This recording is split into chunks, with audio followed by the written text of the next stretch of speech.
I never planned to become a mother at 19, especially not to my own sister. But when our parents died in that car crash, it wasn't a decision, it was survival. Ellie was 6, still believing in fairy tales, her world full of glitter and princesses. I was barely out of high school with a scholarship to study creative writing in London, dreams of seeing the world, of being free. But in one rainy night on Route 17, everything changed. The police officer's words, "I'm so sorry," echoed in my head for weeks. That first night after the funeral, Ellie crawled into my bed, clutching her stuffed rabbit, its left ear half torn off. "Are you going to leave me too, Sissy?" she whispered, her voice trembling. "No," I said, my throat tight. "Never." I meant it. God, I meant it with every piece of me. I gave up college, moved back into our creaky childhood home in upstate New York, and took a job as a waitress at a diner. I learned how to braid Ellie's hair for school, how to pack lunchboxes with apple slices she'd actually eat, how to read. The Velveteen Rabbit, jar with a steady voice even when tears burned inside. I sold my laptop, the one I'd planned to write novels on, to pay for her school supplies.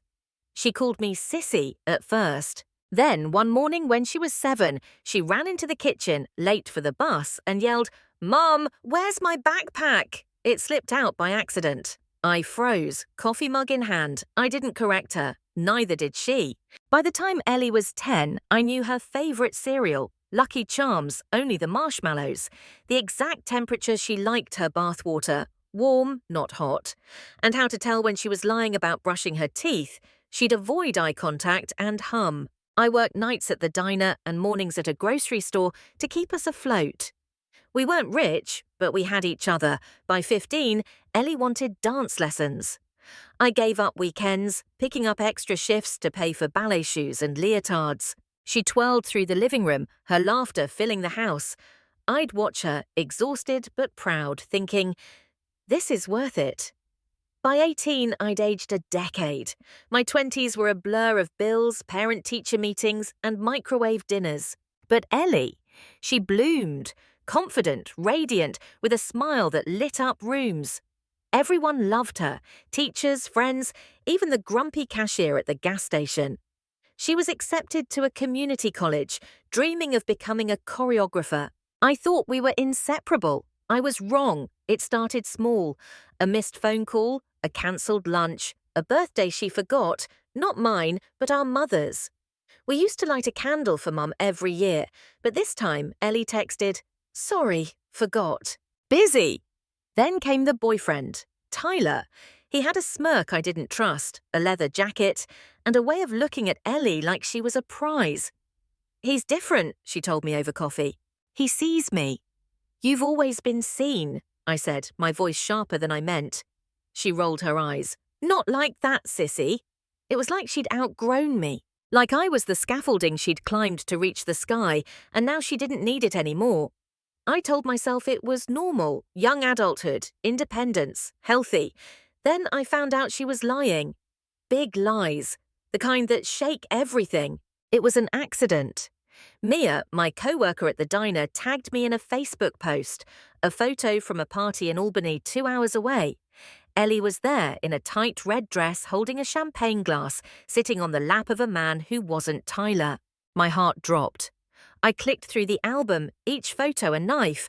Ellie laughing with strangers. Ellie in a city she swore she wasn't visiting.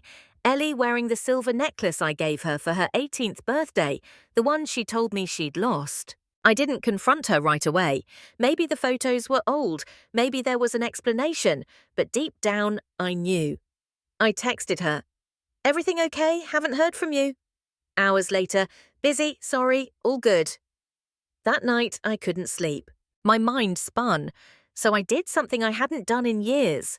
I opened the drawer in Ellie's old bedroom. She used to leave notes there, movie tickets, doodles, secret apologies for sneaking candy. 2 weeks ago, she'd stopped by to grab some clothes, leaving a bag of stuff behind. I wasn't snooping. I was desperate. I found a letter, not meant for me, addressed to her friend Jess. "I wish Sissy would stop acting like she owns me. She's not my mum. I never asked her to raise me. I'm tired of pretending I owe her everything. I want a real life." I sat on the floor, the paper trembling in my hands. It felt radioactive. I'd given up my 20s, my dreams, my freedom. And she thought I was controlling, that I wanted to own her. I couldn't breathe. But I told myself, talk to her. Don't explode. Maybe she's hurting too. I called her the next morning. No answer. I called again and again. Finally, I texted, "We need to talk, please." Her reply, "I'm busy, maybe next week." A week passed. Silence. So I drove to her apartment in Rochester, the one I'd co-signed for when she got her first job at a dance studio. She opened the door, surprised, not happy, cold. "What are you doing here?" she asked. "I needed to see you," I said. "To talk." She sighed and stepped aside. "Make it quick." We sat in her kitchen, no coffee, no warmth. She leaned on the counter, arms crossed. "I saw the photos," I began, "and I read a letter." Her face went pale. "You read my private stuff?" "I wasn't snooping, Ellie. I was hurting. I raised you. I loved you more than—" "Yeah, well, I didn't ask you to," she snapped. The room went silent. My ears rang. She didn't flinch, didn't apologize. "I didn't ask you to give up your life. You chose that. You made me feel like a burden my whole life." "A burden?" I whispered. Tears burned, but I held them back. She shrugged. "I just want to live without guilt. Is that so wrong?" It was like a stranger wearing my sister's face. I stood. "No," I said quietly. "It's not wrong to want to live, but it's wrong to rewrite our history to feel better." I left, drove home in silence, and that night, for the first time since I was 19, I cried for myself. Ellie didn't call, didn't text, not even on my 30th birthday. I kept checking my phone, a reflex that hadn't caught up to reality, but nothing came. I made excuses. She's young, she's confused, she'll come around. Weeks became months, silence became acceptance. I stopped cooking for 2, stopped buying her favorite peach tea, stopped pausing at her name in my contacts. Letting go of someone you raised isn't like losing a friend. It's like amputating a part of your soul. I saw her in photos online, laughing, traveling, with friends I didn't know. She'd built a new life, one without me. Once I saw her downtown holding hands with a guy I didn't recognize. I froze. For a second I wanted to call her name, to run to her, but I turned and walked away. At home, I collapsed on the kitchen floor, crying until I shook. Mia noticed I was unraveling. "You need to talk to someone," she said one night, wiping down the diner counter. "A therapist. It helped my cousin." I brushed it off at first, but the weight was crushing me, so I went. Therapy felt like a fraud at first. How do you explain grieving a sister who's alive? But my therapist, Dr. Larson, just listened. "She was never your daughter," she said gently. "You were her sister, a sister who stepped up, but she's allowed to choose who she becomes." I didn't want to hear that. I wanted to be right, to deserve Ellie's love, her gratitude. But slowly I saw it. I'd made Ellie my life because I didn't know how to build my own. I was always the responsible one, the rock, the mother-sister. Who was I without her? That broke me. Then it rebuilt me. The hardest part wasn't the silence, it was living with it. I filled my days with noise, podcasts, TV, walks with music blasting. But the quiet softened, settling like a blanket I learned to wear. One morning, I didn't check my phone for her name. That was the first sign.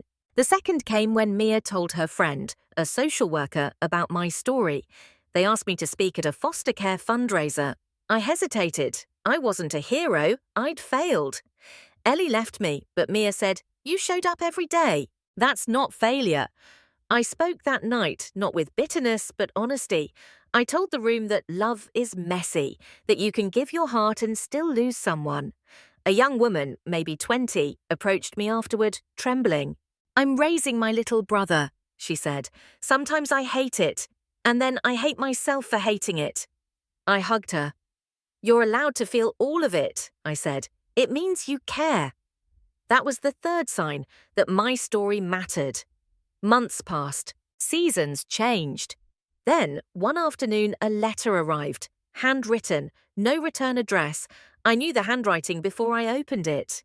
Sissy, I don't know if you'll read this or if you'll forgive me, but I see it now. All of it.